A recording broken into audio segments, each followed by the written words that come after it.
Hi everyone, long time no see. Today's video I want to go over some of the new summer 2024 LEGO Star Wars sets that have recently been revealed.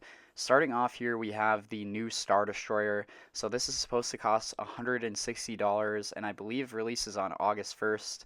And this thing looks pretty good. It has some similar build styles to that First Order Star Destroyer that came out in 2017. But I think generally the shaping on this one is really good. It's a little downsized from the 2014 one. I'm not sure of the specific downsizing, but it definitely looks smaller. Minifig wise, we have a pretty good lineup here. It was rumored we were going to get more minifigures in this than we ended up getting, but you have Vader with the arm prints.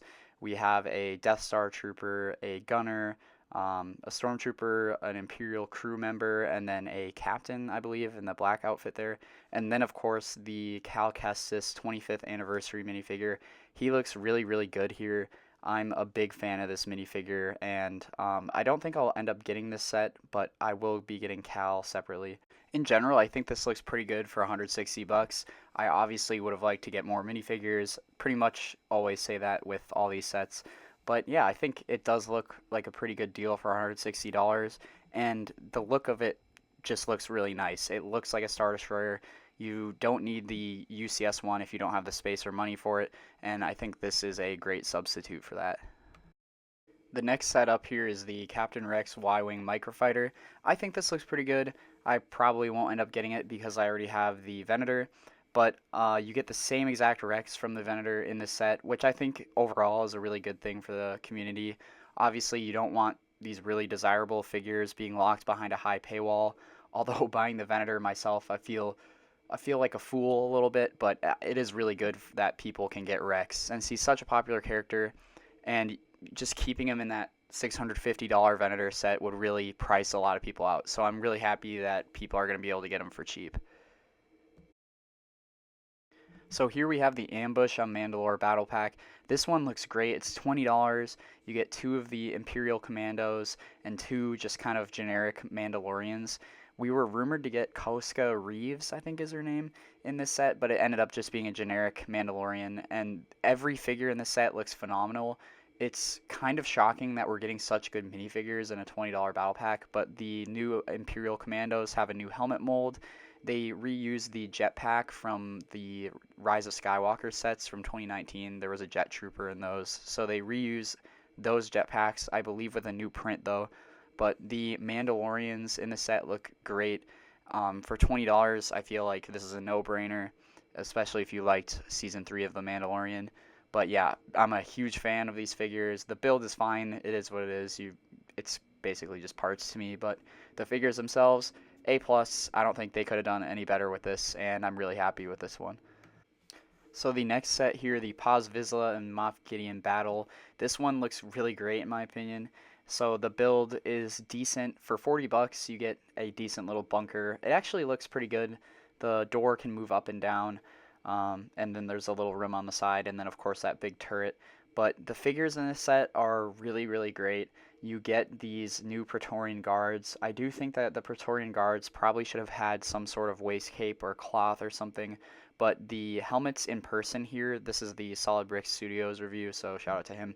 Um, they look better in person for sure than they do in the renders. And this Moff Gideon, the new Mandalorian version of him, looks phenomenal. I can't really get over how good this minifigure looks. And I'm probably going to get a cape, the one that came with the light cruiser, the red and black cape to put behind that jetpack there. I think that will look really good on him. And they're pretty cheap on Bricklink. So I might get one of those and just try to make him a little better. But he has a new face. The printing is all new. The helmet is brand new. It's not the same as the Gar Saxon from a few years back. And I do believe the Paz Vizsla in the set also does have new printing on the side of the helmet. So it's a pretty minor change, but still a change that's worth noting. But the minifigures definitely carry the set. This is going to be a day one buy for me just because I really love that Moff Gideon figure. And that's probably going to be one of my favorite minifigures, if not my favorite of the year. I think so far, out of everything we've had revealed, that's probably my number one minifigure. So yeah, I think this set is worth buying, at least in my eyes, and we have one more set to cover here. And finally, we have the Luke X-Wing mech. I don't really have much to say about this other than it kind of looks interesting with the wings. I will say I don't really know why they didn't just add the UCS Luke to this one. I don't know if I'm being picky, but putting the Captain Rex in the Y-Wing and then not putting the more premium version of Luke in this makes a kind of no sense to me, but regardless, I think it looks fine. I mean, kids aren't really going to care about that too much. And they did just release a Luke keychain with the arms and the legs from the UCS X-Wing Luke, so you can just take those off and put them on your regular pilots and make them look better. So yeah, I think the set looks fine. But overall, I'm really, really excited for these summer sets. I think the two Mandalorian sets we're getting are pretty phenomenal. And the Star Destroyer coming on August 1st should excite a lot of people, I think. I'm pretty excited to get that Cal Kestis minifigure. I'm sure he's going to be very expensive on the secondhand market, so I'll probably have to wait a little bit to get him. But overall, I'm pretty excited. We'll probably have more August 1st sets revealed pretty soon here, so stay tuned for those. I'll probably end up covering them. And if you guys like this video, of course, let me know. This is kind of something I don't do all that often, but I want to start doing more.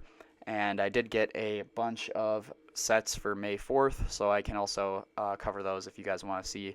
Did get the promo, the droid carrier, and a couple other sets. So yeah, if you guys enjoyed, again, please let me know, and take it easy, and I'll see you in the next one. Thanks for watching.